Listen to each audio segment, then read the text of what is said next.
Ceci est un livre audio autogénéré par Google. Première partie, la bombe atomique française, réalisation, expérimentation.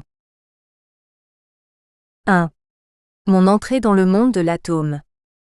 Ma participation au programme nucléaire militaire français fut l'épanouissement d'une vocation personnelle profonde.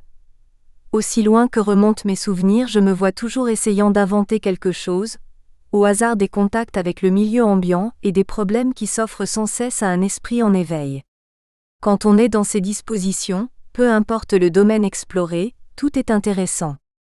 J'aurais aussi bien pu déployer mes efforts en économie ou en philosophie, en architecture, médecine, biologie ou œnologie par exemple. Aujourd'hui, retraité, je m'intéresse à la musique avec l'espoir de contribuer peut-être à enrayer une déviation dramatique.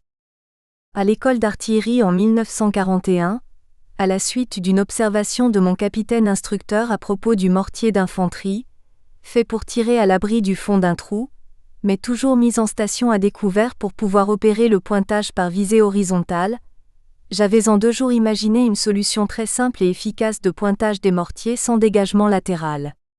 Plus tard, à Madagascar en 1946 ou 1947, affecté au service des constructions, j'étudiais les voûtes, intéressantes par leur possibilité de réalisation sans main-d'œuvre qualifiée, au moyen de coffrages en cintre aisément réutilisables, et découvris des profils de voûtes nouveaux et avantageux.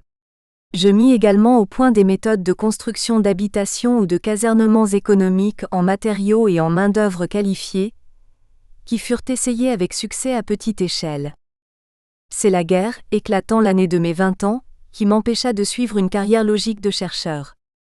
À peine admis à l'X, j'étais mobilisé le 10 septembre 1939 et envoyé à Fontainebleau comme élève officier dans l'arme de l'artillerie coloniale.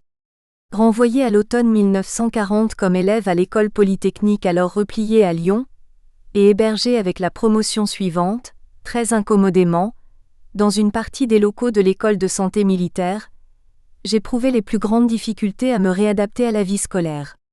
En plus, peu porté aux abstractions, je fus immédiatement rebuté par le programme de mathématiques qui commençait par les tenseurs. Comble de déveine, j'eus droit à une sévère jaunisse pendant l'hiver, ce qui me valut la demi-moyenne pendant les 6 semaines d'absence des cours et des compositions. Je passai les examens de fin d'année d'extrême justesse, complètement dégoûté. Aussi, lorsque je reçus pendant l'été 1941 une circulaire de la direction de l'école, proposant aux volontaires une réintégration immédiate dans l'encadrement militaire d'active, je n'hésitai guère et répondis affirmativement. C'est ainsi que j'entamai pour de bonne une carrière d'officier, qui commença par un an d'école d'artillerie à Nîmes. Affecté ensuite au Maroc en 1942, je servis dans le corps expéditionnaire français qui opéra en Italie, puis en France de 1943 à 1945. Désigné pour un séjour colonial à Madagascar vers avril 1945, je rejoignis Paris pour y attendre mon départ. C'est là que j'appris l'extraordinaire nouvelle des attaques américaines sur Hiroshima, puis Nagasaki. J'ignorais alors absolument tout des sciences nucléaires, et me demandais bien comment de telles armes pouvaient exister et fonctionner.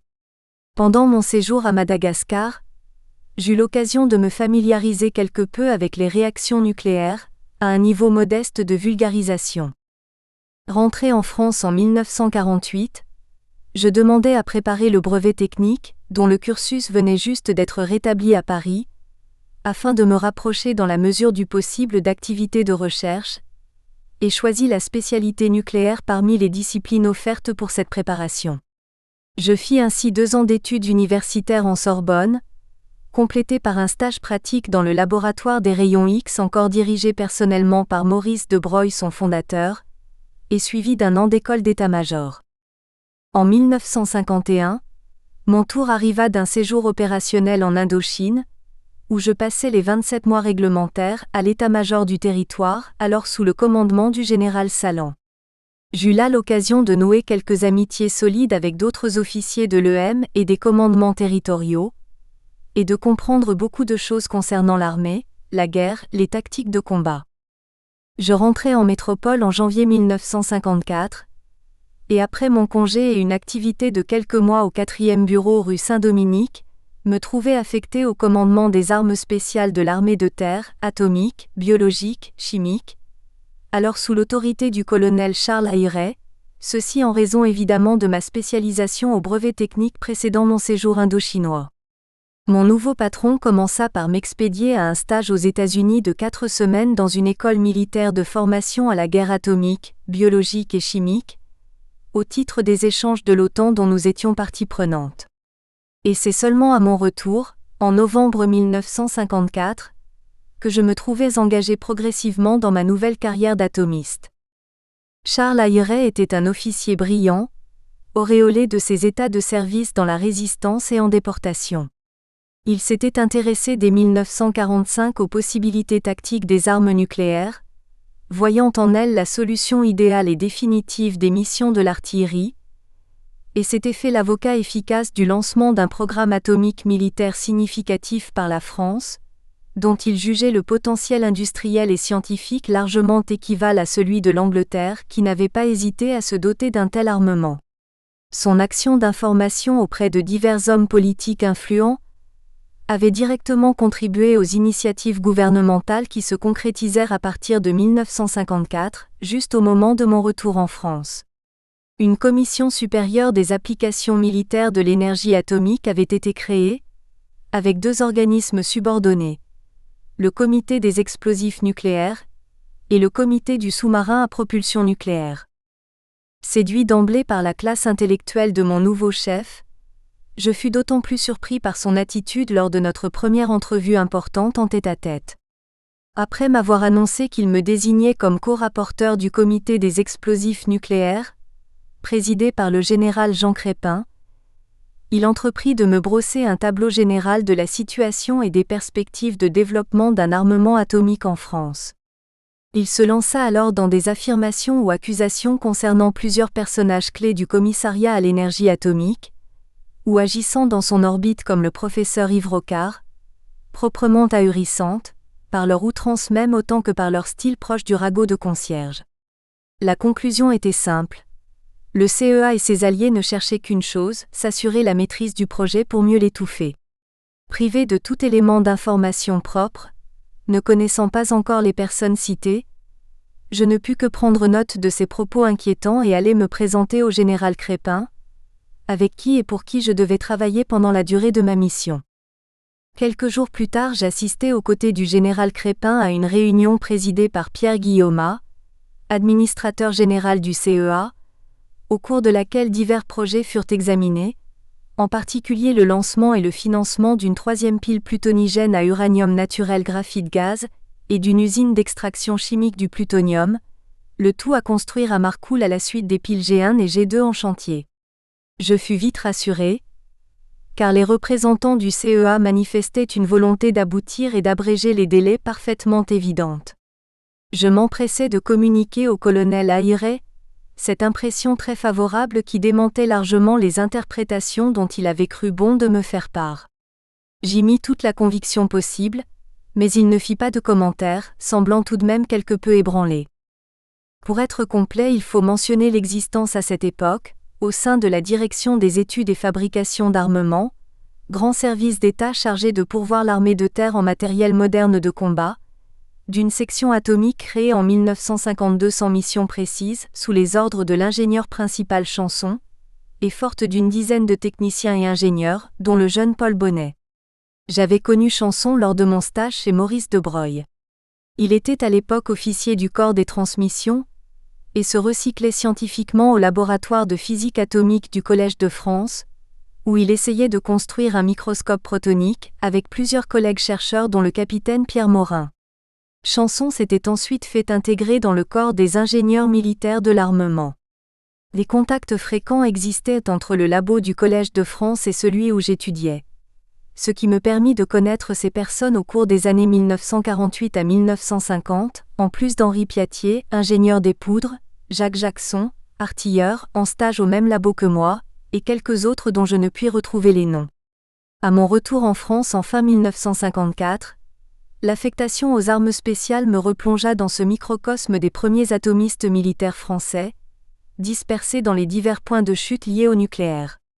Piatier était au CEA, directeur de cabinet du haut-commissaire Francis Perrin. Jackson commandait le groupement I implanté au fort d'Aubervilliers, où étaient étudiés les moyens et méthodes de protection contre les effets des armes nucléaires. Et Morin était à l'état-major d'Ayray, conseiller technique apparemment privilégié, probablement la source principale des informations tendancieuses sur le CEA dont le colonel m'avait gratifié.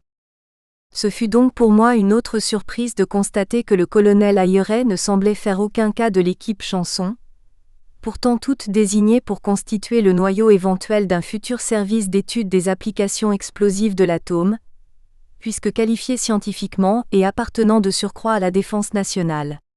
En fait, j'appris très rapidement que le colonel Ayray faisait travailler son état-major à l'élaboration d'un plan secret, dit plan K103, remplacé bientôt par une nouvelle version K104, proposant la création d'organismes spécialisés, fixant les orientations scientifiques des études et chiffrant le financement nécessaire. Ce devait être là la contribution du commandement des armes spéciales aux réflexions menées par le comité Crépin. Selon ce projet, la mission d'étudier et fabriquer des explosifs nucléaires et des armes éventuelles aurait été assumée par une division militaire du CEA, dépendant de ce dernier sur le plan technique, mais placée sous les ordres du ministre des Armées pour ses programmes et ses crédits. Je n'ai jamais compris comment le colonel Ayray, si lucide et logique dans ses conceptions d'emploi des armes, avait pu cautionner et recommander un montage aussi boiteux. Comment en effet imaginer un organisme de recherche et de réalisation, appelé à un grand développement, qui soit efficace en dépendant de deux autorités distinctes, de l'une au plan technique, de l'autre au plan financier. Qui désignerait le chef de cet organisme ? Que signifiait exactement « relever sur le plan technique du CEA » ? D'un point de vue de simple bon sens, il était évident que le CEA, dont la mission englobait explicitement le domaine de la défense, ordonnance de 1945, ne pourrait jamais accepter une responsabilité technique réelle sans avoir aussi l'initiative et la maîtrise des investissements et du rythme de ceux-ci. Je découvris ainsi dans ce petit monde des atomistes militaires bien des méfiances, voire des hostilités, entre des équipes naissantes qui auraient dû au contraire tout faire pour grouper les pauvres moyens existants. S'agissait-il de rivalité de chefs, de clans ? Je ne saurais répondre avec certitude, mais l'ambiance pour un néophyte parachuté comme moi était vraiment décourageante. Surtout je sentais fortement à quel point, les décisions de principe ayant été prises au niveau gouvernemental, il était urgent que quelque part on se mette au travail sans trop se demander dans quelle organisation précise on serait intégré et dans quelles conditions. Au contraire, des propos acides, des affirmations graves autant que gratuites, étaient lancés au risque de faire des dégâts irréparables, de retarder ou même bloquer l'avancement des projets. Par exemple, invité à participer à une réunion d'information organisée par le commandement des armes spéciales au bénéfice d'un groupe d'officiers supérieurs, je fus quelque peu interloqué d'entendre Morin, au demeurant orateur talentueux, déclarer tranquillement que, le plutonium étant rigoureusement impropre à la fabrication d'armes nucléaires explosives, le CEA prenait une grave responsabilité en s'orientant en priorité vers la production de cette matière fissile au détriment de l'uranium enrichi qui, lui, était certainement utilisable. Cet officier se faisait ainsi l'écho irresponsable d'une rumeur anti-CA répandue dans certains cercles de la défense, sans avoir pris la précaution d'en vérifier les fondements alors que sa formation d'atomiste le lui permettait. C'est le même qui avait soufflé à l'ingénieur général Brard l'idée du sous-marin propulsé par une pile à uranium eau lourde, d'où est sorti le monstre Q244, construit réellement et inutilisable. Je n'ai pu identifier de façon sûre l'origine de ce faux tuyau.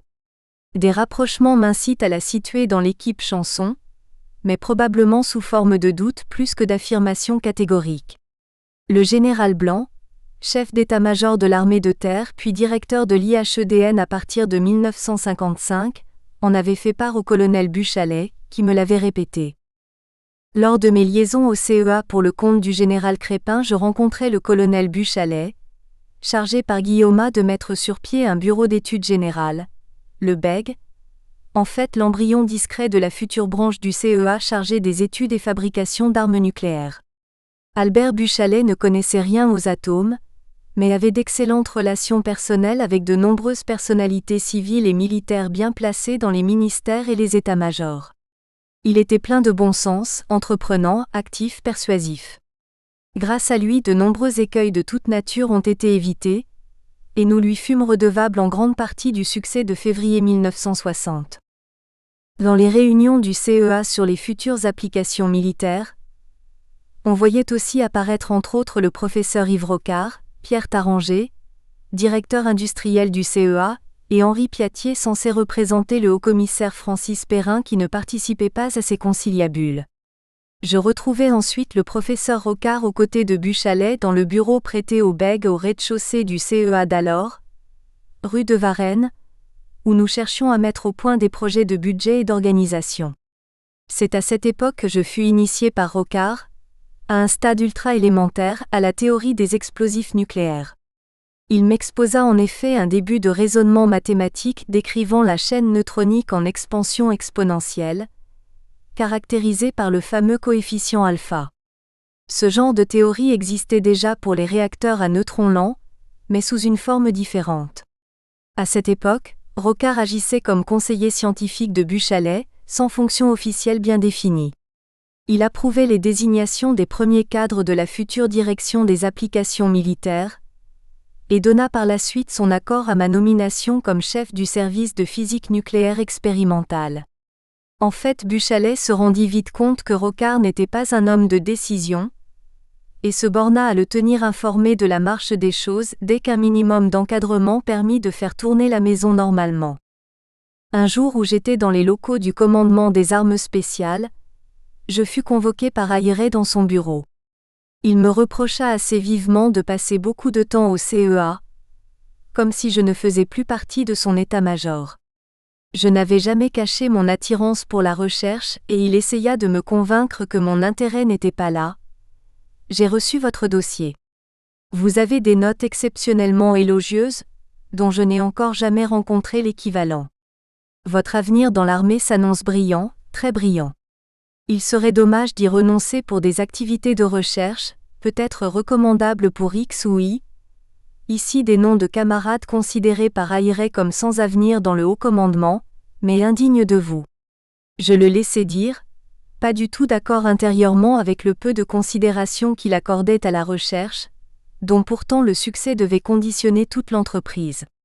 Néanmoins, cette entrevue me fut utile en m'obligeant à un choix clair de carrière et d'avenir personnel.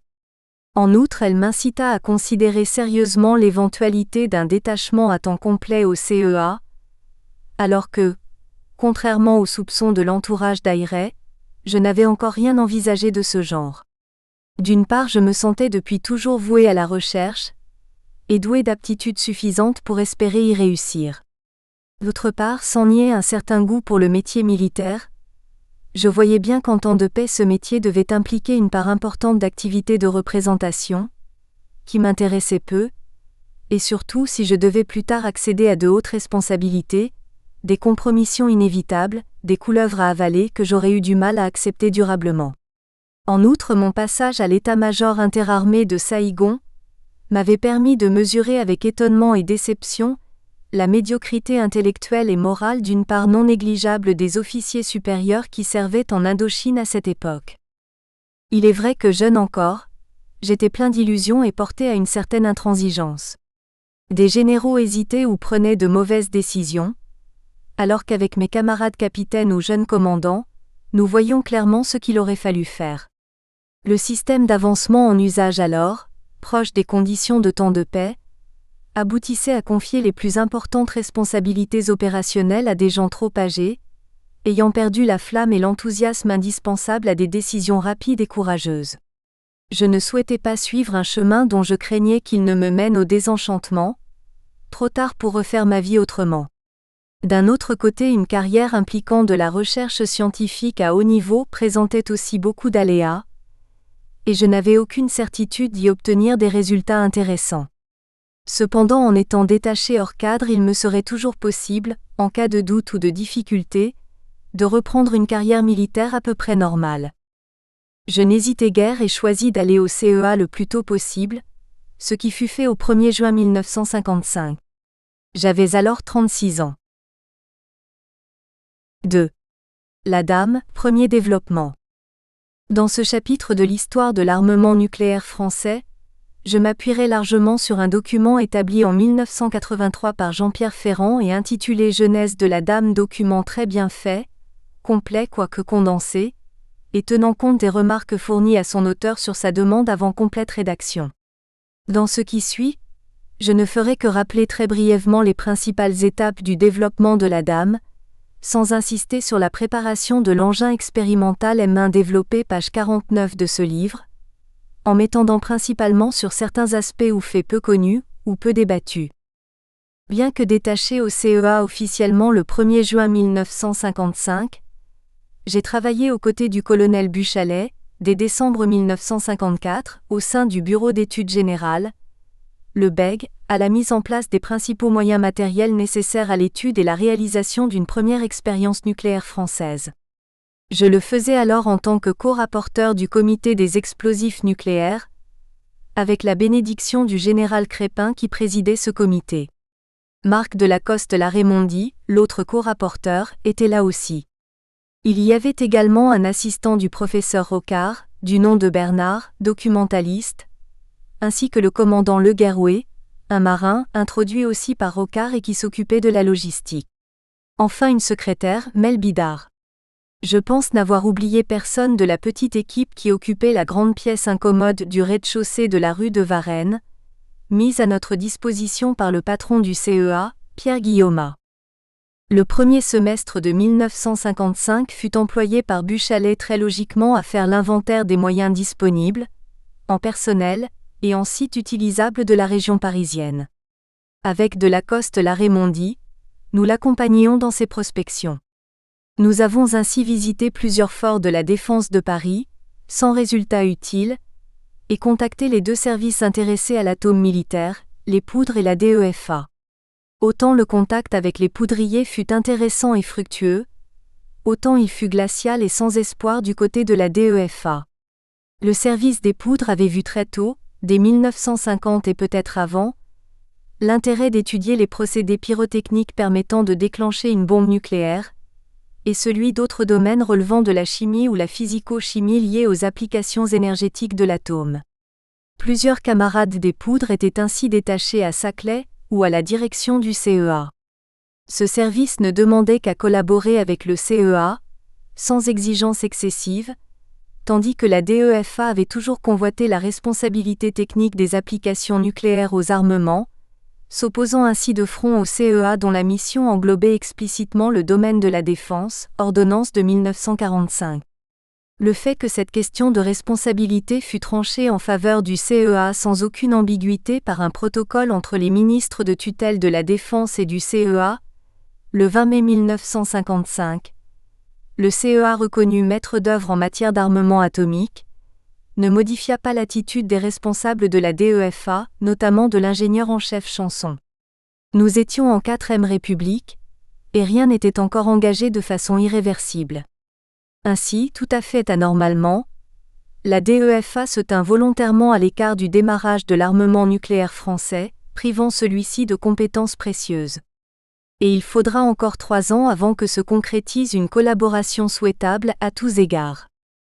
Le colonel Buchalet avait envisagé dès le début de sa mission de créer 2 grands laboratoires d'études et fabrication dans la région parisienne, l'un voué aux disciplines pyrotechniques, l'autre au domaine nucléaire, et bien séparés géographiquement pour ne pas combiner dangereusement les risques d'accidents à proximité de la capitale.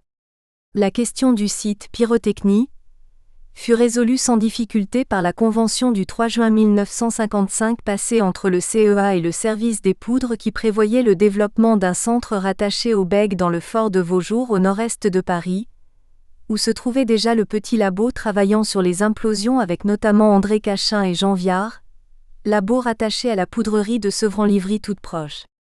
Ces 2 ingénieurs principaux, ainsi que l'IP Jean Berger, seront bientôt nommés chefs de service du nouvel organisme, le centre d'études de Vaujours-Roussèves, et l'ingénieur en chef Georges Barguillet sera désigné pour diriger ce centre. La construction de nouveaux bâtiments y est aussitôt entreprise pour accueillir rationnellement la direction du centre avec sa logistique, et les 3 services techniques, théorie avec Berger, physique et appareillage avec Viard et explosif avec Cachin.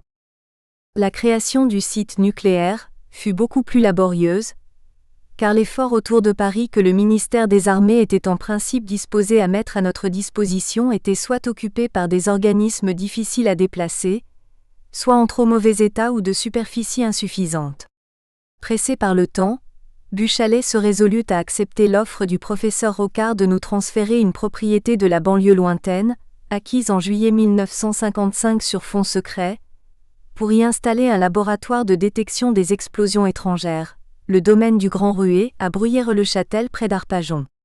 Auparavant, on avait envisagé d'utiliser une partie libre de l'ancienne poudrerie du Bouchet, mise à la disposition du CEA, qui y avait réalisé une usine d'extraction d'uranium, qui se trouvait aussi au sud de Paris.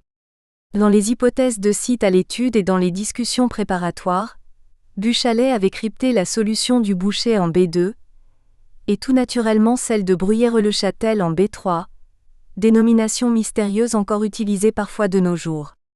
Devaient y être implantés les services suivants: physique nucléaire expérimentale, dont je venais d'être nommé chef, physique mathématique sous les ordres de Jean Salmon, électronique, et les services métallurgie et chimie, plus les services de support, notamment les moyens de dessin et de fabrication mécanique indispensables aux activités scientifiques et techniques. Ce très grand ensemble fut placé sous la direction de Pierre Laurent, sidérurgiste renommé, qui ne put prendre effectivement ses pleines fonctions qu'en septembre 1956 à cause de ses engagements professionnels précédents. Laurent était secondé par Georges Tirole, commandant artilleur détaché des armées, un ancien camarade de régiment. Le 3e trimestre de 1955 fut occupé par la mise au point du plan d'ensemble de B3 et les plans des premiers bâtiments à construire. Cette tâche gigantesque fut accomplie en un temps record par nos architectes, animés par le Guerrouet. Les appels d'offres furent lancés en novembre, et les premiers travaux en décembre. Un bâtiment provisoire fut réalisé d'urgence pour abriter l'accélérateur Van de Graaff de Demève que j'avais fait acquérir pour les premières déterminations de sections efficaces en neutrons rapides, données indispensables encore tenues secrètes par les États-Unis, et qui ne seront dévoilées largement qu'en 1958. Cet appareil fut installé à B3 en juillet 1956, et ma petite équipe a eu l'honneur d'être le premier occupant scientifique de ce centre. Nous étions logés auparavant dans une baraque préfabriquée, placée dans l'emprise mais à l'écart du fort de Châtillon, le premier site historique du CEA. Le centre de Bruyères-le-Châtel fut occupé progressivement de juillet 1956 à juillet 1957 par la physique expérimentale, la physique mathématique, Salmon, la métallurgie, Ferry, l'électronique, Bischoff, et enfin la chimie, Frelin, mais toutes ces équipes travaillaient déjà, plus ou moins dispersées dans des locaux d'occasion ou hébergées dans certains services du CEA à Châtillon. Très rapidement Buchallet se rendit compte que d'autres sites seraient indispensables. D'une part les masses d'explosifs chimiques à prévoir pour les implosions de déclenchement, et à tirer en vraie grandeur, dépassaient les limites envisageables à proximité de Paris. De même les quantités de plutonium à traiter, de plusieurs kilogrammes, pouvaient se révéler dans le proche avenir indésirable en Île-de-France. C'est pourquoi l'on créa une annexe de Vaujours à Moronvilliers, en Champagne, sur une zone truffée de dangereux souvenirs de 14 à 18, qu'il fallut donc nettoyer avant l'occupation scientifique réalisée en février 1958. Quant au problème plutonium, il donna lieu à une recherche de sites en Bourgogne, dans une région faiblement peuplée, et finalement à la création d'une annexe de B3, le centre de Valduc, sous la direction initiale de M. Lailhan, nommé officiellement chef de centre le 1er octobre 1959. Cependant les manipulations du pu de l'engin en préparation pour l'expérience du 13 février 1960 seront entièrement effectuées à B3, sans risque, et Valduc sera par la suite affecté aux opérations sur les matières nucléaires relevant des programmes d'armes opérationnelles. Je fus impliqué personnellement dans les diverses réorganisations de l'organisme embryon, de la future direction des applications militaires. Le BEG devint en février 1957 le département des techniques nouvelles, ou DTN, et son état-major logé dans un immeuble loué rue de Mondovì, Paris 1er. Buchalet avait nommé directeur technique Georges Parrain, qui venait de chez Brandt, et recruté le professeur Lenouvel, un normalien, pour lancer les activités essais. Parrain s'empressa de me rappeler de B3 pour lui servir d'adjoint, et animer au niveau de l'état-major la préparation de l'engin et de l'expérience. Je fus remplacé à la tête du service de physique expérimentale par Jacques Jackson, un officier atomiste camarade de longue date. L'année suivante, Buchalet obtient l'affectation de Jacques Robert, venant du département des études de piles à Saclay, et demanda la transformation du DTN en direction des applications militaires. La DAM va s'articuler en un gros ensemble, le département des études et fabrications, incluant tous les centres et moyens en cours de développement, chargé de concevoir et réaliser l'engin au plutonium est placé sous la direction de Robert, un service des programmes militaires avec Parrain et Ben Sadoun, et un service des essais confié au commandant Kofma, marin nouvellement recruté. Plus différentes cellules de soutien et notamment le BRI, Bureau d'information scientifique, avec Philippe Gordien. Je deviens l'adjoint technique de Robert, continuant ma mission de chef de projet d'engin alors largement engagée. La DAM verra officiellement le jour le 12 septembre 1958, et gardera son organisation d'origine jusqu'à la première expérience nucléaire française le 13 février 1960. Enfin, il ne faut pas oublier l'absorption par la DAM du centre créé à Limeil-Brévannes par la DEFA, et consacré principalement à la mise au point d'une amorce neutronique destinée à l'engin en projet. C'est en juillet 1958 que la DEFA proposa officiellement à la DAM son projet d'amorce. Jackson et moi-même insistâmes pour une réponse positive, et Buchalet accepta. Des discussions eurent lieu dans la foulée pour intégrer l'équipe dirigée alors par Paul Bonnet. La réunion devint effective en janvier 1959, et le nouveau centre DAM créé le 1er janvier 1960 avec pour directeur Bonnet, secondé par René Lafort. 3. Hantise du secret. Jusqu'à l'expérience retentissante de février 1960, nous avons vécu pratiquement en vase clos, nous cachant de tous, de la presse comme du CEA civil. On a peine à imaginer aujourd'hui le climat moral qui régnait en France, et l'opposition quasi viscérale de l'intelligentsia à l'égard de toute entreprise nucléaire militaire non inféodée à l'OTAN, c'est-à-dire aux Américains. Dans les milieux scientifiques, on suivait aveuglément la ligne de Joliot, et même des esprits plutôt classés à droite comme le prince Ringuet n'hésitaient pas à dénoncer toute velléité d'indépendance nucléaire française, mais en trouvant normales les initiatives de la Russie et de l'Angleterre. Les quelques scientifiques en vue favorable étaient vite dénombrés. Yves Rocard et le professeur Thibault à Lyon. En fait, cette impression de vase clos affectait principalement le petit personnel. Les cadres de la DAM avaient tous plus ou moins des contacts avec leurs collègues scientifiques de Saclay ou de Fontenay-aux-Roses, et surtout avec les services du CEA impliqués dans la production du plutonium, notamment ceux de Marcoule. Il convient donc de relativiser assez nettement cet isolement de la DAM. Mais l'ambiance restait celle d'une entreprise ultra-secrète, avec tout ce que cela comporte de camouflage en tout genre, depuis les sigles mystérieux comme B3, les activités bidons, les apparences. La petite équipe qui travaillait dans une baraque écartée, dans l'emprise du fort de Châtillon, prenait ses repas dans un restaurant discret à Robinson pour ne pas risquer de contact avec les usagers de la cantine du centre. On se souvient aussi avec un peu d'amusement de la tenue style garde-chasse, des premiers gardiens CEA surveillant le terrain et l'entrée de B3. Je ne suis pas sûr que Buchalet et ses collaborateurs n'en aient pas rajouté. Peut-être un travers français ? Cette hantise se concrétisait notamment dans le domaine des recrutements.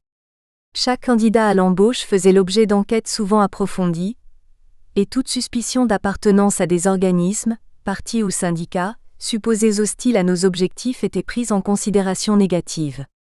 Le recrutement s'en trouvait fortement ralenti, gênant notablement la mise sur pied des moyens pourtant urgentes. Il me revient à l'esprit une anecdote cocasse survenue beaucoup plus tard, dans nos bureaux du siège rue de la Fédération, qui démontre jusqu'où peut aller la suspicion aveugle de certains services de sécurité. À cette époque, tous les bureaux usaient abondamment de machines de reproduction sur papier de la marque Rank Xerox, en location. Ces machines étaient visitées régulièrement par les agents du représentant parisien de la marque, Et un jour un spécialiste de la sécurité nous demanda officiellement d'examiner la possibilité technique d'un espionnage de nos activités, pouvant résulter d'une conservation en mémoire dans la machine des textes reproduits entre deux visites de contrôle. L'origine de cette idée farfelue venait d'une confusion inattendue entre Rank de Rank Xerox et Rand de Rand Corporation, officine américaine réputée travailler pour le Pentagone. L'idée fut abandonnée aussitôt découverte cette méprise ridicule. 4. La mission Aurore, aux USA. Peu de gens informés ont fait état ouvertement de la mission Aurore de février 1958, à laquelle j'ai participé, en raison sans doute du caractère apparemment confidentiel de cette mission, totalement soustraite à la connaissance de la presse des États-Unis. Bertrand Goldschmidt en fait une brève mention dans son livre Le complexe atomique, Fayard 1980, comme signe d'un réchauffement temporaire des relations France-États-Unis au début de 1958. Le seul récit un peu étendu que j'en connaisse figure dans le livre d'Ayret L'aventure atomique française, Grasset 1968. Mais sur les 8 pages de ce court chapitre, l'auteur a cru bon d'insister en 3 pages sur les péripéties du voyage aérien d'Halley, ce qui lui donne l'occasion d'épingler le CEA sur d'obscures questions de classes aériennes, bon exemple de sa prédilection pour les questions les plus mesquines que l'on retrouve ici ou là dans son livre, surprenante chez ce grand chef. Cette mission d'information avait été demandée par Buchalet, à tout hasard, par les voies diplomatiques, avec comme objectif avoué les méthodes sophistiquées de diagnostic des engins employés au Nevada, et utilisant notamment les oscilloscopes Edgerton, en réalité Edgerton Gemerhausen and Greer en abrégé EG, mais le plus souvent Edgerton. C'est sans doute Pierre Busquet, très à l'affût des techniques de pointe régnant dans le domaine dont il était chargé, qui l'avait demandé à Buchalet. En fait, l'objectif officiel de la mission s'étendit à toutes les formes d'expérimentations opérées couramment autour d'une explosion nucléaire, et en conséquence la mission mobilisa des officiers, organisations générales et essais militaires, des représentants de la DAM, toutes disciplines concernant l'engin et son diagnostic, essais dits effets extérieurs, et même un représentant de la section atomique de la DEFA, Bonnet, chargé d'une mesure neutronique particulière. La question de la source neutronique n'était pas encore des apostrophes. Actualité en février 1958. La mission eut lieu en 2 phases successives, la première à dominante de chef, la seconde 1 ou 2 semaines plus tard formée de spécialistes chargés d'exploiter les premières indications. Comme l'explique Ayret, l'accueil militaire à Washington fut plutôt réservé et peu encourageant. On avait l'impression que les officiers américains avaient eu la main forcée, tout en restant courtois et disciplinés. Au Nevada, l'ambiance fut beaucoup plus décontractée, notamment avec les savants et techniciens de l'AEC qui y travaillaient. Mes souvenirs restent aujourd'hui assez confus, mais il me semble que Buchalet n'était accompagné dans cette première phase de la mission que de Kofma, service des essais, Renou, CEA Affaires extérieures, Barguillet et moi-même. Dans la seconde phase, Busquet fut de la partie, ainsi que Bonnet et beaucoup d'autres dont j'ai oublié les noms. Busquet put visiter les bureaux de G&G à La Vega et passer commande d'appareils, tout en récoltant d'innombrables tuyaux très précieux sur les méthodes opératoires, les matériels et adresses des fournisseurs, nous faisant gagner des mois de tâtonnement et de recherche. Pour ma part, j'ai gardé un souvenir vivace d'un des conférenciers entendus les premiers jours sur place, le savant Alvin Segrave, qui nous décrivit le principe du diagnostic instantané par les rayons gamma détectés tout près de l'engin, l'imposant matériel de transmission et d'enregistrement à distance dans un bunker spécial. C'était un des pionniers de la première heure du laboratoire de Los Alamos, et l'on m'apprit qu'il se trouvait juste derrière Slotin, lorsque ce dernier avait manipulé imprudemment dans son laboratoire de Los Alamos un assemblage légèrement surcritique.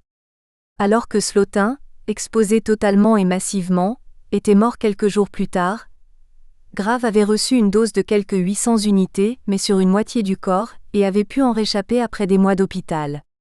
Il se maria un peu plus tard et devint père d'une fille. Il est mort finalement de leucémie.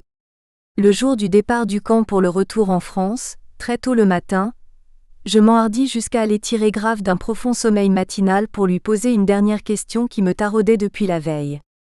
Je revois encore le pauvre homme dans son lit, hirsute, les yeux difficilement ouverts, acceptant de bonne grâce de me renseigner, me confirmant dans mes propres spéculations touchant le réglage de l'engin. On peut se demander encore aujourd'hui ce qui a pu pousser nos alliés américains, pourtant fermement opposés à l'accession de nouvelles nations à l'explosif nucléaire, à nous faire ce cadeau. Peut-être comme le suppose Ayret, ont-ils tenté de nous dissuader de nous lancer dans une entreprise follement coûteuse. Il est certain que nos interlocuteurs ont tout fait pour nous impressionner par l'ampleur des moyens à mettre en œuvre, qu'ils jugeaient selon leurs propres normes hors de portée d'un pays de la classe de la France. Sur le plan des secrets touchant les armes et les engins expérimentaux, domaine en principe exclu bien entendu, les limites alors en vigueur permettaient aux techniciens rencontrés de dire beaucoup de choses très précieuses pour nous, qui débarquions tout juste. En outre, je crois que ces techniciens qui vivaient en vase clos presque sans contact extérieur étaient heureux de parler avec des collègues de leurs activités, et de les aider dans la mesure du possible. Cette mission en tout cas a été pour beaucoup dans le succès du 13 février 1960, très peu sur le plan de l'engin, mais énormément sur celui des mesures, pratiquement toutes réussies du premier coup. 5. Le professeur Rocard. Le professeur Yves Rocard, père de l'homme politique Michel Rocard, est le principal scientifique français en vue à avoir approuvé et encouragé des recherches nucléaires à but militaire en France. Pour cela, je lui accorde une estime indéfectible.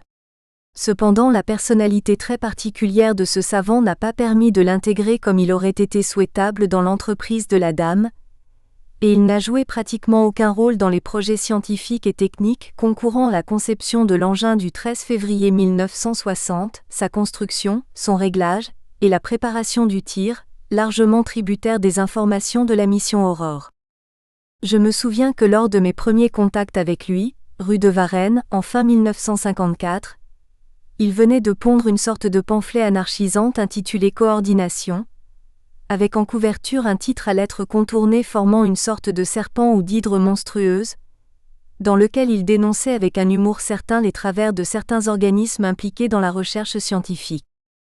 En ce qui me concerne, conformément aux directives de Buchalet, j'ai transmis au professeur copie de tous les rapports sur les travaux de physique expérimentale effectués sous ma direction en 1955, 1956 et au début de 1957, ainsi que des notes importantes secrètes que j'ai pu émettre par la suite en tant que responsable de fait de la préparation de l'engin. Je n'ai jamais reçu de sa part un avis ou remarque quelconque, et tous les choix cruciaux, taille de l'implosion, source de neutrons externes, masse de pu, ont dû par conséquent être opérés en dehors de lui, sur mon initiative et sous ma responsabilité. C'est donc tout à fait abusivement que la couverture de son livre Mémoire sans concession, Grasset 1989, le présente comme un des pères de la bombe atomique française, sans préciser que son rôle s'est borné à cautionner politiquement l'entreprise. Dans le corps du livre, il ne fait état d'aucune contribution personnelle directe ou indirecte à la définition et la préparation de l'expérience, et il s'abstient soigneusement de citer les artisans véritables du succès de février 1960. Conformément au titre du livre, son objectivité ne va pas jusqu'à rendre justice à ceux qu'il n'aimait pas, ou qui lui faisaient ombrage. Le livre révèle en plusieurs occasions la frustration qu'il ressentit de ne pas avoir eu la haute main scientifique sur notre entreprise, s'en prenant à la petite junte militaire, à la mafia ou aux mafias polytechniciennes qu'il accuse de l'avoir tenu à l'écart ou de l'avoir gêné dans ses études de détection. La vérité est que Guillaumat ne l'avait pas jugé capable de cette responsabilité, voir bas de page 171 du livre de Rocard, et qu'il a laissé Buchalet agir librement. Rocard restait officiellement conseiller scientifique de Buchalet, mais est volontairement resté à l'écart des décisions principales, espérant peut-être constater au bout de quelques mois un échec qui lui donnerait raison, mais qui ne s'est pas produit, au contraire. Il n'a à s'en prendre qu'à lui-même. En fait, l'information fournie par le livre de Rocard, très intéressante pour ce qui concerne ses débuts scientifiques, ne précise guère, et pour cause, sa position réelle, on devrait dire plutôt ses positions, dans l'organisation relevant du CEA qui a abouti au succès du 13 février 1960. En dehors de sa qualité de membre de certains hauts comités, et de son activité de conseiller scientifique de Buchalet qui s'est réduite à ma connaissance à l'approbation de quelques nominations de chef de service du BEG, Je ne lui ai connu qu'une préoccupation sérieuse et permanente, la détection des explosions atomiques étrangères ou nationales quand l'occasion en est apparue. De nombreuses pages du livre sont consacrées à cette activité. C'est à ce titre qu'il a hanté inlassablement les sites expérimentaux du Tannesruft, du Hogar, et plus tard du Pacifique. Il avait dès le début en 1955 réuni autour de lui une petite équipe de scientifiques et de techniciens très qualifiés, et les moyens financiers aidant, dans le sillage des applications militaires largement dotées, avait installé dans le monde entier des stations de détection censées repérer toute explosion atomique d'énergie significative. Il était très fier d'avoir mis au point un procédé de détection à très longue portée, grâce à des microbarographes enregistrant les très faibles ondes de pression atmosphérique engendrées par les explosions aériennes. En 1955, il eut l'amère surprise de se voir doublé par le département d'études sismiques de l'Institut de physique du globe, dirigé par une femme dynamique et innovatrice, Madame Labrouste. Cette scientifique distinguée avait observé des traces sismiques d'explosions étrangères et découvert une méthode très performante de localisation par triangulation en combinant les relevés de plusieurs stations éloignées les unes des autres. Elle avait fait part de ses découvertes au secrétariat de la Défense nationale, qui en avait diffusé la nouvelle. Ce fut la révolution chez Rocard, qui s'empara aussitôt du procédé et modernisa ses stations en les dotant de sismographes très sensibles bien adaptés à cette mission, obtenant rapidement des résultats remarquables. Le procédé sismique, idéal pour les explosions souterraines qui commençaient à devenir le mode de tir le plus utilisé à l'étranger, devint son moyen de détection principal, presque exclusif. Lors des préparatifs à Reagan, il se fit attribuer dans le périmètre de la base une petite caverne ayant vue sur la zone du point zéro, et d'où il se contenta de prendre une image par sténopée de la boule de feu. Il est bien connu que le diamètre maximum de la boule de feu d'une explosion atomique proche du sol dépend de nombreux facteurs difficiles à préciser, et ne peut donner qu'une estimation extrêmement grossière de l'énergie. J'étais près d'Airey lors du tir du 13 février 1960 et n'ai gardé aucun souvenir d'une intervention de Rocard qui était resté à la base dans son abri, et qui aurait, dit-on, rectifié la première mauvaise impression résultant de la mesure erronée de Kofma, dit-ne, heureusement démenti quelques minutes après l'explosion par les estimations indépendantes de Lenouvelle et de Govenay, qui étaient relativement convergentes, 45 et 75 nœuds. Ces estimations me conduisirent en tant que représentant du CEA à proposer 50 nœuds comme énergie à prendre en compte pour les missions aériennes de prélèvement pilotées dans le nuage. Rocard consacre de nombreuses pages de son livre aux explosions atomiques françaises, CH10, en insistant évidemment sur les aspects détection, son dada, sur lesquels je n'ai pas de compétences particulières. Mais je suis obligé de dire que les commentaires qu'il a cru bon de consacrer aux aspects touchant la conception des engins sont bourrés d'erreurs et parfois de vantardises puériles.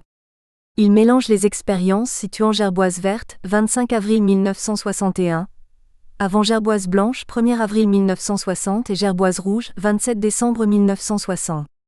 À propos de Gerboise verte, où nous avons eu un raté de source neutronique à cause de la chaleur torride, il prétend avoir été chargé par Guillaumat, administrateur général du CEA, d'une mission d'enquête scientifique pour déterminer les causes de l'échec. Or, d'une part, Guillaumat n'était plus âgé du CEA depuis Belle-Lurette en 1961, et d'autre part la cause du raté avait été parfaitement identifiée quelques heures après le tir. Quant à la phrase attribuée au général Schall, page 232, j'ai bien peur qu'elle ne soit née dans l'imagination du professeur car parfaitement invraisemblable. Certains détails techniques sont carrément erronés, d'autres sans rapport avec la réalité, par exemple à propos de notre premier engin M1 le 13 février 1960, dont il salue le rendement de fission record, en l'exagérant quelque peu, page 231, mais en regrettant qu'on n'en ait pas parlé à l'époque, faute d'avoir fait appel à lui pour tout diriger, alors que cette valeur était tout simplement classifiée. Il se vante d'avoir été le premier à trouver une valeur correcte de l'énergie de l'engin, la seule dont on disposa pendant plusieurs jours, toutes les mesures plus sophistiquées ayant bêtement échoué. Je regrette d'avoir à dire que là le professeur triche effrontément. Son procédé de physique amusante pour mesurer l'énergie d'une explosion n'a jamais été pris au sérieux parce que trop grossier et aléatoire. Le diamètre maximum de la boule de feu qu'il aurait déterminé dépend, en plus de l'énergie, de nombreux facteurs circonstanciels comme par exemple la masse de fer énorme de la tour venant s'ajouter aux quelques tonnes d'engins, des parois de la cabine et d'appareils proches, éléments très difficiles à introduire dans l'équation de détermination. Il est parfaitement évident que Rocard s'est attribué sans vergogne dans son livre la vraie valeur d'énergie qu'il a apprise ensuite. En tous les cas, il se garde bien de donner ses résultats bruts, longueur de projection, distance séparant le petit trou de la porte du mur écran, et largeur d'image observée qui aurait permis de vérifier ces affirmations. En ce qui concerne les mesures plus sophistiquées, il y en avait deux principales.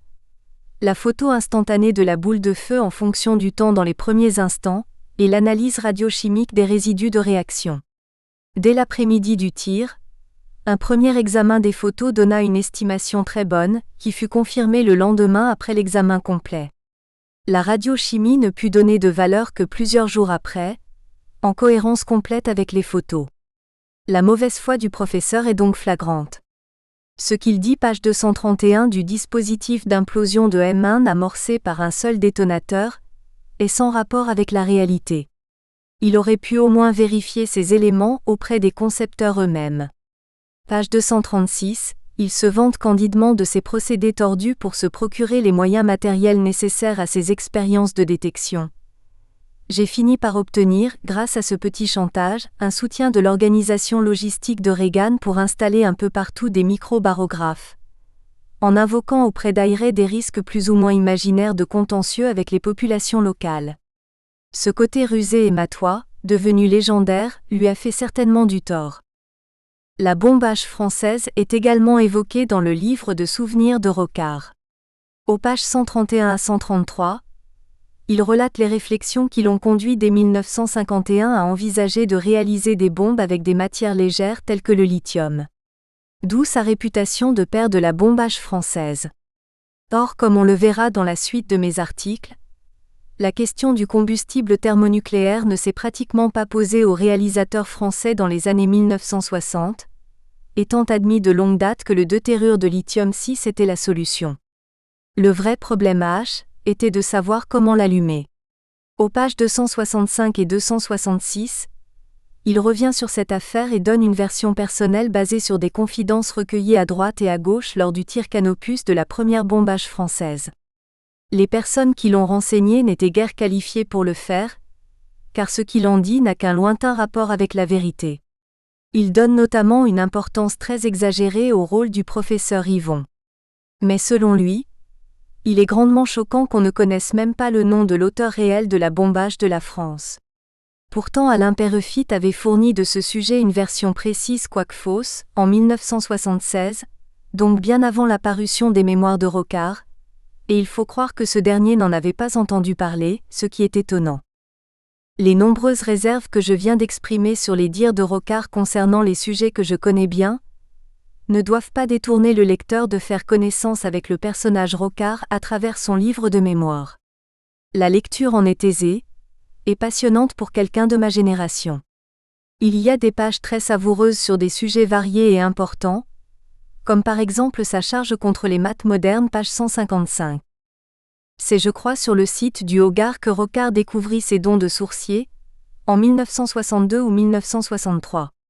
En bon scientifique qu'il était, il chercha à comprendre et parvint à élaborer une théorie magnétique cohérente qu'il a pu étayer par des expériences. Je ne comprends pas que l'Académie des sciences ait cédé à l'opprobre systématique qui frappe les manifestations courantes de radiesthésie, pour refuser d'admettre Rocard en son sein, faisant preuve en ce cas d'un obscurantisme impardonnable. Elle a admis par la suite des personnes bien moins qualifiées scientifiquement que Rocard.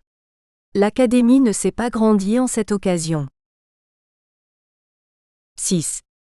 Il y a 50 ans.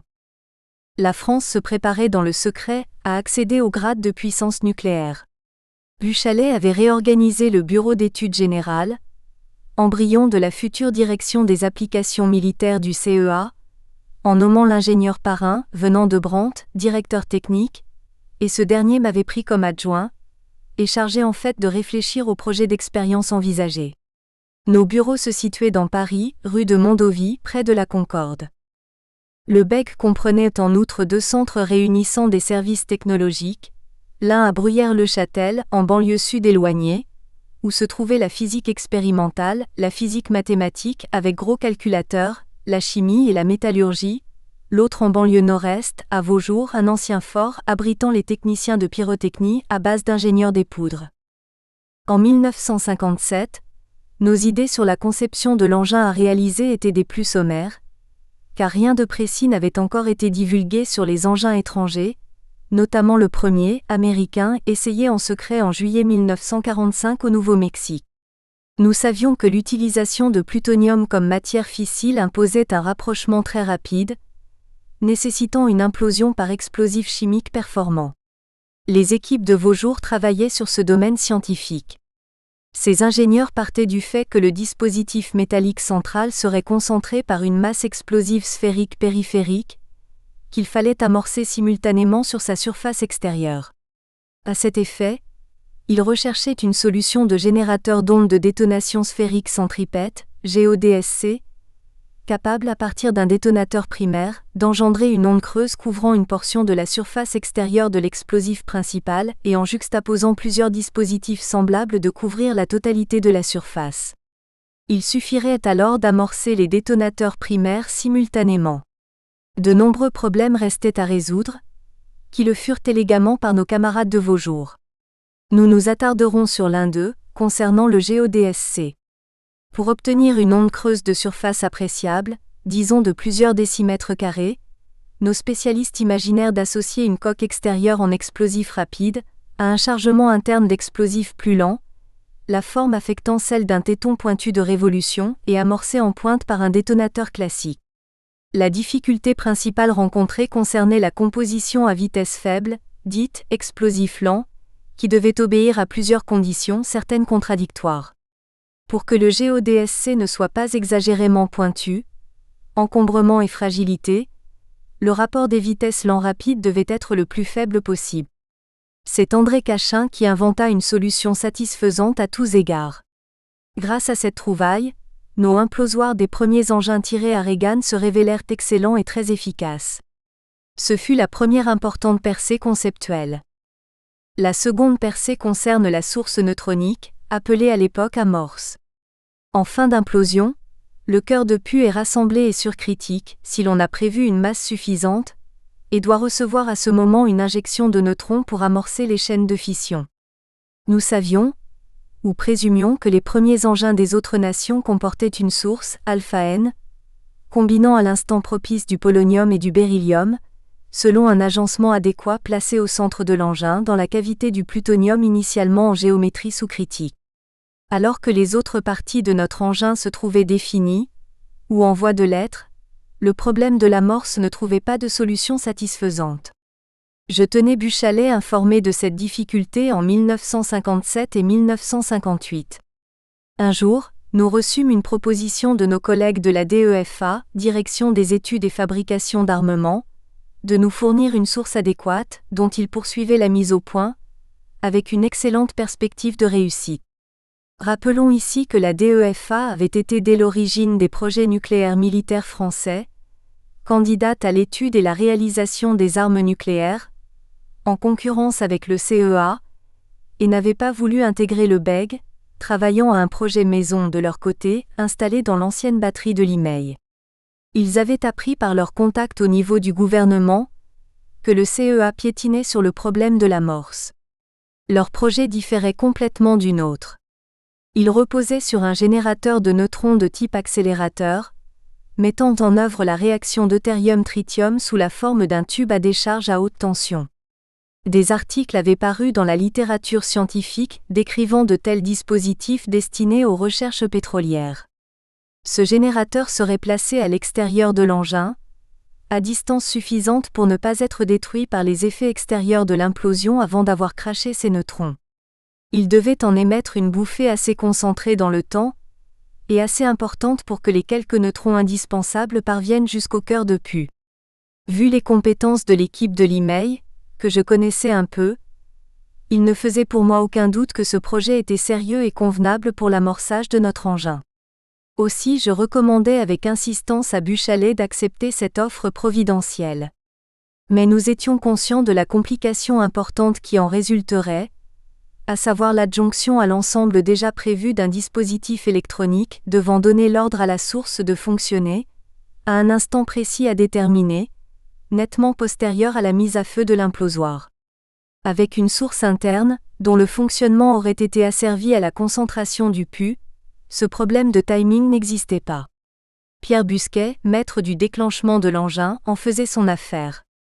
Sur le moment, nous n'étions pas conscients d'un avantage décisif de ce choix de source, avantage qui allait apparaître un peu plus tard et qui permit d'atteindre une énergie bien plus forte que ce qu'avaient obtenu les autres. Les principaux auteurs de cette innovation furent Paul Bonnet, directeur des équipes de l'IMEI, qui avait imaginé une solution de source neutronique externe, et André Chaudière, qui mit au point et fabriqua avec son équipe les premières sources utilisées à Reagan. La troisième percée conceptuelle m'incombe entièrement. Tout est parti d'un fait en apparence insignifiant, un cliché d'oscillographe vu par Busquet chez Edgerton à Las Vegas. Suite à la mission Aurore, Busquet négociait au printemps 1958 l'achat d'oscillographes ultra rapides nécessaires au diagnostic des engins, mesure en cours de réaction en chaîne du coefficient de la montée exponentielle initiale des réactions, dit alpha. La valeur observée était 3 ou 4 fois supérieure à nos prévisions, donc inconcevable sur la base des hypothèses de fonctionnement de notre engin. Busquet affirmait qu'il s'agissait bien d'une mesure réelle, et non d'une simulation. Suite à cette information, mes réflexions m'amenèrent à une conclusion incontournable et surprenante, à savoir la possibilité d'une augmentation de densité considérable du pu, 2 ou 3 fois la valeur au repos. L'effet sur l'engin devait être alors énorme, la masse critique contractée et l'alpha croissant avec la densité. Partant par exemple d'une masse de pu supérieure à la valeur critique, une compression doublant la densité conduirait à se retrouver avec plus de 4 masses critiques et un alpha très majoré, déterminant alors une hausse spectaculaire du rendement de réaction. Je soumis cette hypothèse à l'ensemble des scientifiques de la dame, sans autre remarque que celle des gens de vos jours, qui la trouvèrent naturelle et acceptable. Tous les calculs prévisionnels s'orientèrent sur la nouvelle conception, notamment à vos jours, où Jean Berger, chef du service théorie du mettre en œuvre des équations d'état du pu nouvelles et imaginées par analogie avec des métaux connus. Une conséquence majeure de ce changement de conception apparut aussitôt. Avec la masse fissile initialement fixée, une forte compression du pu conduirait avec certitude à une énergie dépassant du point de vue de la sécurité, retombées proches, les possibilités du dispositif de tir qui prévoyait de placer l'engin au sommet d'une tour métallique de 100 mètres. Les préparatifs à Reagan étaient trop avancés pour que l'on puisse envisager de changer le mode de tir en recourant à une suspension sous ballon captif, ce qui aurait permis d'augmenter l'altitude de l'explosion à volonté. Il aurait fallu retarder sensiblement la date présumée du tir, alors que le nouveau gouvernement dirigé par le général de Gaulle demandait que l'on vise le début de l'année 1960. La seule solution de la difficulté consistait à diminuer l'énergie, et par conséquent réduire sensiblement la masse de pu utilisée. Il était exclu, étant donné notre maîtrise encore insuffisante des prévisions théoriques, de jouer sur l'instant d'injection des neutrons avec un risque important de rater. Je préconisais donc une réduction sensible de la masse de pu à utiliser. Cette décision rencontra quelques réticences, mais fut acceptée dans l'ensemble des services concernés. Cette modification importante du projet d'engin aurait pu se répercuter sur les autres parties, tamper, implosoir. Les définitions précédemment adoptées dans ces deux domaines devenaient nettement surabondantes, mais leur maintien ne semblait pas préjudiciable aux performances, et l'on se contenta d'adapter l'architecture métallique intérieure à la nouvelle masse fissile. Intuitivement, on situait le maximum de réactivité, alpha max, au voisinage du minimum du rayon extérieur du pu, nettement postérieur à la résorption de la cavité centrale. Ainsi apparut l'immense avantage du choix d'une source neutronique externe, dont le déclenchement était physiquement indépendant des phénomènes affectant le centre de l'engin.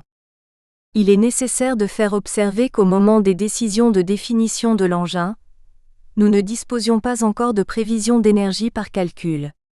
En revanche, les données neutroniques établies par la physique math de Bruyère, à partir des prévisions hydrodynamiques fournies par Vaujour, semblaient fiables.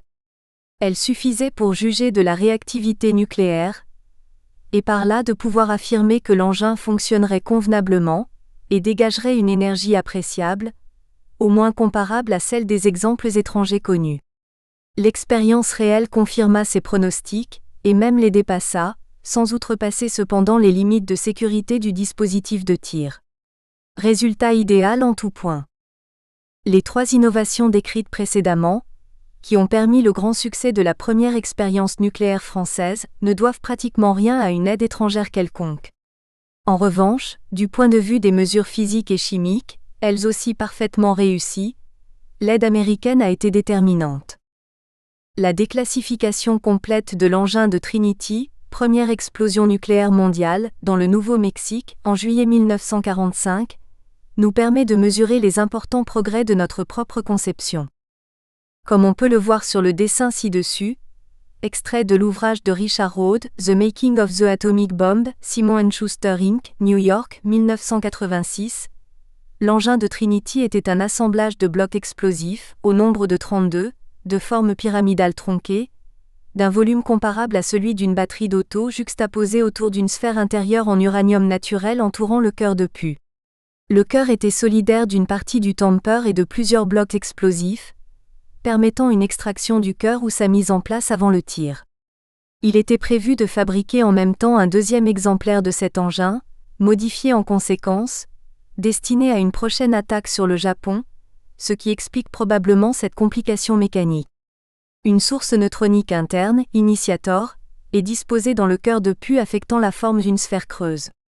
On peut noter que l'explosif land est générateur d'ondes centripètes et du baratol, sauf erreur, mélange de TNT et de poudre de barium, dont la vitesse de détonation est inférieure à celle de l'explosif rapide mais pas d'un facteur important. D'où probablement une sphéricité imparfaite de l'onde, justifiant le nombre élevé de GODSC 32. L'intention d'un emploi militaire à bref délai a pu imposer une forme extérieure sphérique, mieux adaptée à un gainage en acier pour le transport. Notre engin avait un nombre de GODSC nettement inférieur à 32, et la forme extérieure épousait les protubérances des GODSC, un gainage général en résine armée de fibres de verre assurant la protection mécanique du système. L'engin pouvait s'ouvrir de manière simple pour mettre ou enlever le cœur protégé par une gaine d'uranium. D'après Yves Rocard, le rendement de fission de notre engin, le 13 février 1960, aurait atteint 50%, chiffre quelque peu exagéré. Notre rendement fut néanmoins considérablement supérieur à la performance américaine. En effet, sachant que la masse de pu de Trinity, déclassée et publiée officiellement, était de 6,2 kg environ, et connaissant l'énergie du tir, soit 19 kT, on en déduit un rendement de fission de 17,5%. Notre performance a surpris les atomistes américains, qui, postés en Libye, ont surveillé et analysé le nuage. Certains ont même cru que nous avions mis en œuvre une exaltation des fissions par tritium. Notre coup de génie a été le recours à une source neutronique externe. En conclusion, la France s'est introduite dans le club atomique par une expérience surclassant nettement les débuts analogues des Américains, des Russes et des Anglais, et cela par ses propres moyens. C'est à juste titre que les ingénieurs et techniciens, de toute provenance universitaire, qui ont œuvré à ce succès, ont été félicités par le général de Gaulle, le 13 février 1960. Témoin majeur. Les principales personnes ayant contribué directement aux avancées techniques décisives de la bombe à française sont, outre le présent auteur, Pierre Biot, André Cachin, Paul Bonnet, André Chaudière, Pierre Busquet. 7. Une rencontre franco-israélienne sur la technologie des engins atomiques, en 1959. En 1955, alors qu'en France les premières étapes vers la réalisation d'un armement nucléaire indépendant étaient lancées, en particulier les réacteurs plutonigènes et l'usine de séparation chimique à Marcoule, Israël et la France combattaient un même ennemi, les Arabes. La France affrontait une rébellion en Algérie, soutenue et armée par l'Égypte, et Israël était menacé d'éradication de Palestine par Gamal Abdel Nasser et ses forces armées égyptiennes. C'est donc tout naturellement que des liens étroits se sont tissés entre certains agents des deux pays, en l'occurrence Shimon Peres, le ministre israélien de la Défense, et un lobby français militaro-atomique, très actif, agissant à l'insu du ministère des Affaires étrangères soupçonné de tendances pro-arabes. Les dirigeants français de ce lobby étaient le ministre de l'Intérieur Maurice Bourgès-Monory, qui devait devenir en 1956 ministre des Forces armées puis Premier ministre, Abel Thomas son fidèle jeune chef de cabinet, et Pierre Guillaumat, administrateur général du Commissariat à l'énergie atomique, CEA. Ces trois agents sortaient de l'école polytechnique, ce qui facilitait leur connivence. En 1955 Ben Gourion, le vieux lion, chef du gouvernement hébreu, demanda instamment à la France d'aider Israël à acquérir le plus vite possible un armement nucléaire, et notamment les plans et la technologie d'une production de plutonium en quantité suffisante, ainsi que la technologie d'une bombe nucléaire. À cette époque, le CEA n'avait pas encore démarré l'étude d'un tel armement, mais les réacteurs et l'usine de séparation du PU étaient réalisés ou en cours de réalisation à Marcoule. Ainsi les amis français d'Israël s'efforcèrent de satisfaire la première demande de Ben Gourion.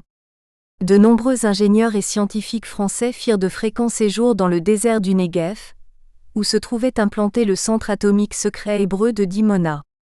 Un épais secret couvrait ces opérations, des deux côtés, pour prévenir une réaction arabe destructrice, et aussi pour ne pas soulever une possible opposition interne toujours possible, par exemple venant du haut-commissaire Francis Perrin, dont les positions anti-armes au CEA étaient bien connues, ou du ministère des Affaires étrangères. Cette très importante aide technique, qui a permis à Israël de disposer des quantités de plutonium nécessaires, a été décrite en détail dans divers ouvrages, en particulier par Pierre Péan. Nous ne mentionnerons pas plus avant cette action de la France, qui a été exclusivement l'œuvre de service du CEA civil, sans aucune participation de la Dame. Aussi le présent compte-rendu de contact avec des représentants d'Israël ne concernera que l'unique rencontre survenue à Paris en 1959, entre une délégation restreinte de la Dame et quelques concepteurs d'armes israéliens. En 1958, après son retour au pouvoir, le général de Gaulle avait ordonné la cessation de la coopération avec Israël en matière d'applications militaires nucléaires. La rencontre, dont le but était de donner une première et dernière réponse à la demande de Ben Gourion d'assistance dans la conception des engins nucléaires explosifs, eut lieu à Paris, à l'ambassade d'Israël. Les représentants du CEA avaient comme instruction de rester prudents, mais courtois, en s'abstenant de donner aucune information directe. Ayant participé à cette rencontre, voici mon témoignage. Tout d'abord, je dois rappeler une étrange rumeur, qui circulait en 1955, alors que j'assistais le colonel Albert Buchalet au cours de contacts préliminaires avec les deux équipes françaises existantes connues pour travailler à un objectif futur de bombe atomique. Selon cette rumeur, un accord aurait été conclu entre des représentants officiels qualifiés de France, Israël et Allemagne de l'Ouest. Je suis totalement incapable de retracer l'origine de cette information incroyable. En fait, il devait bientôt apparaître qu'il s'agissait d'un faux tuyau, du moins en ce qui concernait Israël. Car l'une des équipes françaises atomiques existantes était la section atomique de la Direction des études et fabrications d'armement, DEFA, installée dans l'ancien fort de Limeil-Brévannes, sud-est de Paris, où l'on menait l'étude générale d'une bombe atomique à implosion. Leurs études d'implosion étaient déléguées à un laboratoire de la DEFA, situé à Saint-Louis, une ville à proximité des frontières suisses et allemandes. Plusieurs experts allemands des explosifs avaient été recrutés par ce labo après la guerre, et participaient aux recherches sur l'implosion. Ce labo devait par la suite garder sa double nationalité. L'autre équipe française de recherche atomique était un groupe d'ingénieurs du service des poudres, SP, travaillant dans un ancien fort, à Vaujours, nord-est de Paris, à la mise au point d'un ingénieux système original d'implosion par explosif chimique. Or, il existait une rivalité naturelle entre les deux organismes d'État, due à un large recouvrement de missions touchant à l'emploi et la mise en œuvre des explosifs. Le désaccord culmina lorsque les poudriers apprirent que leur idée originale était testée à Saint-Louis par un ingénieur allemand quelques jours après la visite à Vaujours du chef de la section atomique de la DEFA, sur l'invitation de Buchalet, qui cherchait alors à regrouper les quelques rares éléments atomiques français disponibles. Par la suite, le centre de Saint-Louis a été érigé en Institut de recherche de Saint-Louis, organisme binational franco-allemand. Pour la réunion de 1959 à Paris, le côté français comprenait, autant que je m'en souvienne, le colonel Albert Buchalet, chef de la DAM. Jacques Robert, son adjoint, chef du département des études et fabrications. Pierre Billot, adjoint de Robert. Pierre Laurent, directeur de Bruyères-le-Châtel et chef des services de métallurgie et chimie. Georges Barguillet, directeur de Vaujours. André Cachin de Vaujours, auteur de l'idée clé de notre système d'implosion. Du côté israélien, il y avait plusieurs officiels et un jeune scientifique. Ce dernier débuta l'entretien en nous exposant l'état de leur projet d'engin, en insistant sur les 2 problèmes non résolus, pour lesquels il demandait une information utile. L'un de ces problèmes concernait l'implosion. Comme nous, il prévoyait d'amorcer la sphère d'explosif principale sur toute sa surface extérieure par plusieurs segments amorcés chacun par un détonateur primaire unique, composé d'une coquille externe en explosif rapide recouvrant une partie interne en explosif lent. Ils n'avaient pas encore trouvé de bonne formule pour cet explosif lent. Ils utilisaient pour leurs essais de laboratoire comme composant lent du nitrure de plomb. Bien connu comme composant des détonateurs primaires, et très chatouilleux, donc totalement impropre à un emploi en quantité dans une arme opérationnelle. Obéissant à la consigne, nous nous abstînmes de leur communiquer notre excellente solution à ce problème qui nous avait préoccupés quelques mois plus tôt. L'autre défi à relever était le bon métal à allier au pu pour obtenir ce dernier en phase delta stabilisée, la seule forme du pu vraiment métallique. Pierre Laurent leur lâcha le tuyau en partant, en leur disant « Essayez le gallium ». Cette information devait se trouver déclassifiée par les États-Unis quelque temps plus tard. Formule d'alliage de l'assemblage critique de plutonium Jézabel. Comme il n'avait pas évoqué le sujet de l'amorçage neutronique, qui nous avait préoccupés quelques mois plus tôt, je posais la question, quid de votre amorçage neutronique? Le scientifique israélien, pris au dépourvu, éluda la question en disant qu'il suivait en cela les conclusions de Bell, de Los Alamos, qui avait pondu un rapport non classifié très connu décrivant le comportement collectif de neutrons dans un assemblage proche de la criticité. Clairement, ils avaient une solution satisfaisante de ce problème, et n'avaient pas envie d'en discuter. Au total, cette rencontre n'a pas donné de grands résultats, et a été plutôt un échange à sens unique. Contrairement aux commentaires de Buchalet rapportés par Péan, je n'ai pas eu l'impression que nos collègues israéliens étaient si avancés. Ce qui contredit l'assertion d'une connaissance substantielle des secrets sur les armes nucléaires de savants juifs, ayant travaillé au projet Manhattan et revenus en Israël. Cette assertion m'apparaît comme une légende, propagée sans vérification par Buchalet, puis Péan et finalement Dominique Lorentz. 8. Gerboise bleue.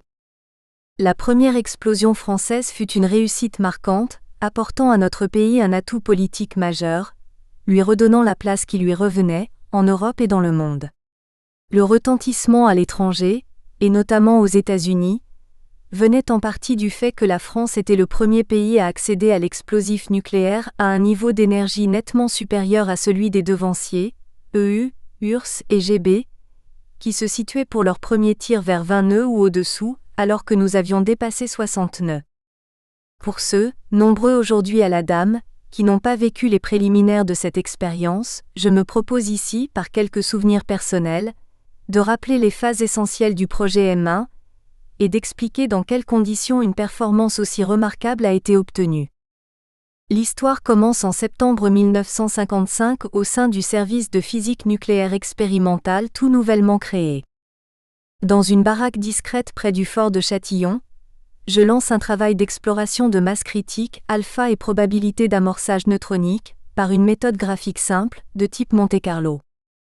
Je suis aidé par Marc Delacoste-Laraymondi, Jean Ouvry, Fraisse, Claude Clerc et Thérèse Camion prêtés par G. Barguillet, directeur de Vaujours, qui n'a pas encore d'installation prête à recevoir ses premiers ingénieurs recrutés. Malgré le caractère fastidieux et lent de ce travail, des résultats très intéressants sont obtenus au bout de quelques mois, qui permettent de situer correctement les masses et géométries critiques, les alphas à attendre d'une masse raisonnablement surcritique, et les probabilités d'amorçage neutronique utiles à la fixation des débits de source nécessaires. Des lois dimensionnelles simples permettent de démultiplier chaque cas traité en plusieurs autres, d'effectuer des comparaisons de géométrie, de dégager des lois de variation des principales grandeurs intéressantes. Ces bases serviront jusqu'en 1958 et seront confirmées, d'une part par les divulgations de données nucléaires, notamment de masse et assemblage critique, de la deuxième conférence de Genève Atoms for Peace de 1958, et d'autre part par les premières évaluations neutroniques du service de physique mathématique mis sur pied séparément par Jean Salmon. La conception sous laquelle l'engin était imaginé au début était fort simple. L'explosion sera obtenue en mettant une masse fissile suffisante en situation surcritique, en amorçant la chaîne par une injection de neutrons. Un réflecteur de neutrons, agissant en outre et surtout comme ralentisseur retardateur de la dilatation du système, sera disposé tout autour du cœur fissile, renforçant ainsi le degré de surcriticité, effet réflecteur, et le rendement de fission, effet ralentisseur ou tampeur. La mise en surcriticité devra s'effectuer sans apport de neutrons, afin d'éviter une chaîne prématurée causant un mauvais rendement. Comme on savait que le plutonium émettait naturellement des neutrons en permanence, il fallait réduire le temps entre le passage à l'état critique et l'état de surcriticité finale suffisamment pour que la probabilité d'amorçage prématuré devienne négligeable. Cela imposait le recours à un explosif chimique performant, pour mettre en mouvement la masse fissile et le réflecteur qui devait l'accompagner. Afin d'orienter utilement le travail de toutes les équipes, et aussi de préciser à Marcoule les quantités de pu à nous livrer, une masse de cœur de pu fut définie assez tôt, sur les bases précédentes, début 1957. D'autre part, le Van de Graaff de Demève commandé en 1955, livré en juillet 1956 et confié à Pierre Busquet qui en assura le montage et la mise en œuvre à Bruyères-le-Châtel, nous avait fourni quelques semaines après livraison d'un jeu de galettes métalliques variées des indications suffisantes sur l'aptitude à réfléchir des neutrons de divers métaux envisageables dont un uranium naturel. La masse ml choisie entraînait presque automatiquement les autres choix. Le réflecteur, en uranium naturel, reconnu comme excellent réflecteur de neutrons, et bon tampeur par sa forte densité, pouvant en outre donner quelques fissions supplémentaires, devait logiquement avoir à la fois a. Une épaisseur après rassemblement au moins de l'ordre du libre parcours moyen de diffusion neutronique, plusieurs fois plus forte si possible, effet réflecteur, b. Une masse grande par rapport à la valeur ml, effet tampeur. Comme on n'avait rien à perdre à majorer cette masse, on n'hésita pas à adopter une valeur très confortable. Le dispositif explosif de rapprochement devait être à la mesure des masses précédentes. En effet, les équipes de Vaujour, parties au début de principes d'implosion à une échelle très réduite ou dans le plan, avaient effectué des progrès très rapides, sous l'impulsion notamment d'André Cachin et de Jean Viard, et étaient parvenues en 1957 à 1958 à la fois à une bonne compréhension des interactions entre un système implosif et un édifice métallique à concentrer, et à une technologie prometteuse des compositions efficaces sous l'angle de la puissance autant que sous celui des architectures adaptées. Il devait en résulter un catalogue d'implosoirs, correspondant à différentes hypothèses de masse à concentrer. C'est ainsi que le choix d'un tampeur lourd nous conduisit à adopter la taille d'implosoir maximale proposée par Vaujour, acceptable par ailleurs du point de vue des exigences expérimentales, manutention, montage, encombrement dans la tour, etc. Précisons que cette taille entraînait une masse totale pour l'engin du même ordre et plutôt inférieure à celle de l'arme Fat Man, lancée sur Nagasaki en 1945, également à plutonium et à implosion. Le problème de la source de neutrons était le plus préoccupant. Confié au service de physique nucléaire expérimentale, que j'avais dirigé du début jusqu'en 1957, ce problème ne trouvait pas encore en 1958 de solution satisfaisante. Bonnet a évoqué ce sujet dans un bulletin d'âme, numéro 100 mai 1988, mais de manière un peu partiale, incomplète et inexacte sur certains points. Nous savions que les neutrons d'amorçage de la réaction en chaîne devaient être délivrés au sein du plutonium, après réalisation de la surcriticité, en nombre suffisant, dans un court laps de temps, ce qui impliquait un débit final minimum. D'autre part, selon vos jours, dès la fin de sa concentration, le système métallique repartait en sens inverse, une explosion s'enchaînant sans transition sur l'implosion. En conséquence, on pouvait définir la source neutronique nécessaire comme suit. Pulsée. À débit initial, au repos faible et au plus de l'ordre de l'émission permanente du pu. À débit final suffisant pour donner les N0 neutrons jugés nécessaires au démarrage certain de la chaîne, dans le temps Td-Ts séparant l'arrivée en surcriticité du début de la dilatation centrifuge. Ce temps différentiel était supposé égal à celui que mettait l'onde de choc sphérique à parcourir le rayon du cœur, après concentration des masses. Il apparaissait tout naturel, avec un cœur de pu initialement creux, d'asservir l'émission de neutrons à la concentration du pu, en disposant dans la cavité de départ un couple générateur de neutrons, émetteur alpha cible, sous une géométrie particulière capable de faire croître le rendement des réactions alpha-n à mesure que la cavité se résorberait en fin de concentration. On connaissait à l'époque des émetteurs alpha et des cibles convenables, susceptibles de donner le débit voulu sous un volume final très faible, ne devant pas perturber sensiblement la réaction en chaîne. Mais le problème de la géométrie active n'était pas résolu ou en voie de l'être au début de 1958. Et en plus on ne voyait pas comment, à supposer qu'on y parvienne, des garanties expérimentales suffisantes pourraient être obtenues concernant la valeur du débit et la reproductibilité des performances dans les conditions réelles. Lorsqu'en juin ou juillet 1958 je fus averti par Abu Chalet de la proposition de la DEFA de fournir une source externe, je vis d'emblée tous les avantages de cette solution, notamment sur le plan de la vérification préalable de l'émission.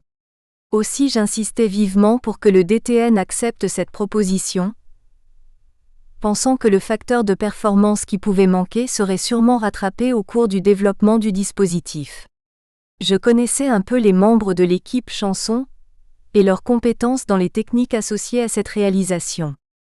À une date que ma mémoire ne peut situer avec précision, peut-être fin 1958 ou début 1959, survint un événement apparemment mineur qui devait avoir des conséquences importantes par la suite.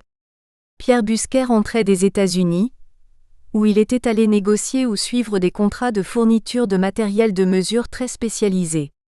Chez l'un des principaux fournisseurs, il prétendait avoir vu des clichés réels d'enregistrement d'alpha, dont l'un atteignait une valeur inimaginable pour nous à l'époque, environ 4 ou 5 fois plus forte que celle que nous pronostiquions dans les meilleurs cas pour notre engin. Malgré mes observations selon lesquelles il aurait pu s'agir de simulations plus ou moins gratuites, il maintint fermement ses affirmations sur le caractère réel des clichés examinés.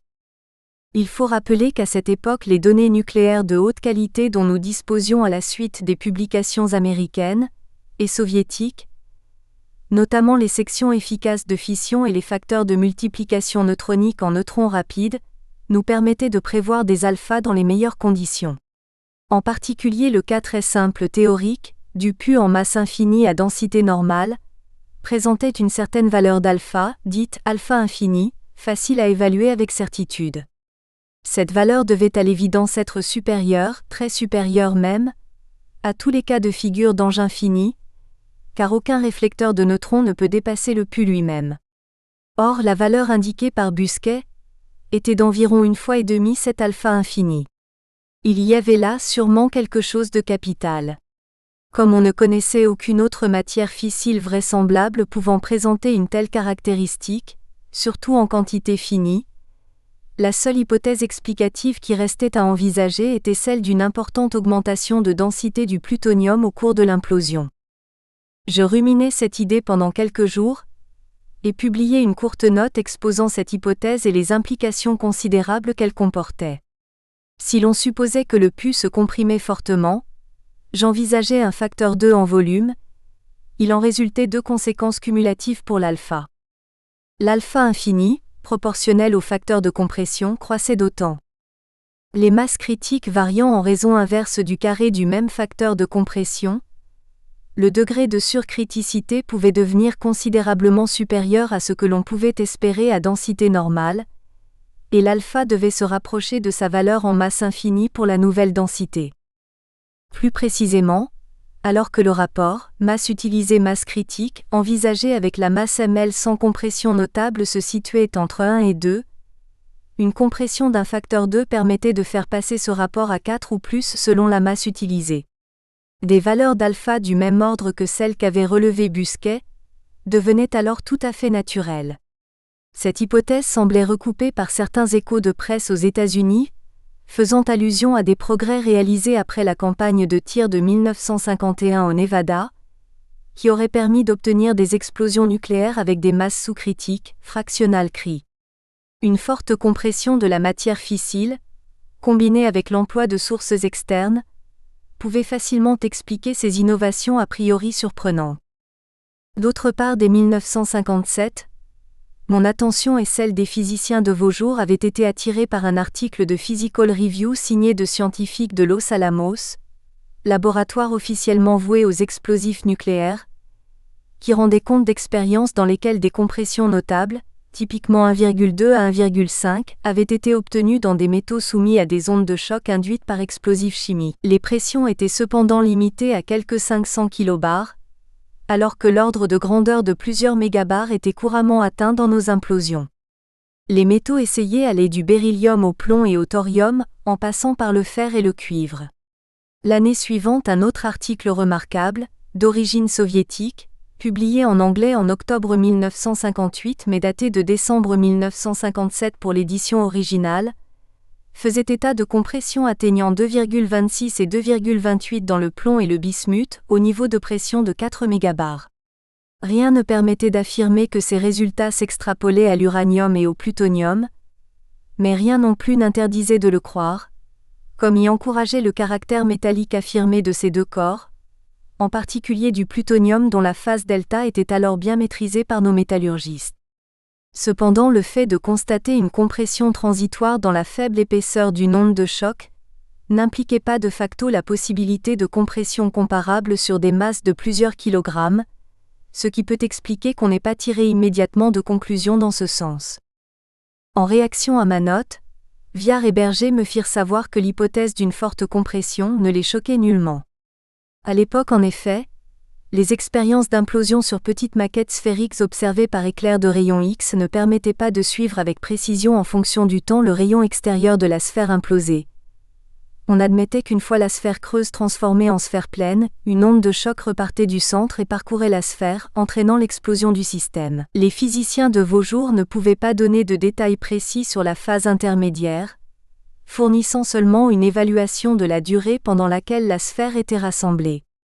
Cependant, l'hypothèse d'une compression notable leur paraissait plausible, ne serait-ce qu'en raison de la continuité des phénomènes physiques.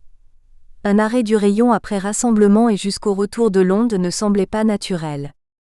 Au dernier trimestre 1959, compte tenu de la date objective de février 1960 fixée pour le tir, une décision devait être envisagée concernant la masse de pu de l'engin, ou confirmer la valeur ml arrêtée précédemment ou la modifier. Ayant bien pesé tous les éléments en jeu, je résolus de proposer une réduction sensible de cette... Nous espérons que vous avez apprécié cet aperçu. Pour continuer à écouter ce livre audio sur Google Play Livres, utilisez le lien dans la description de la vidéo.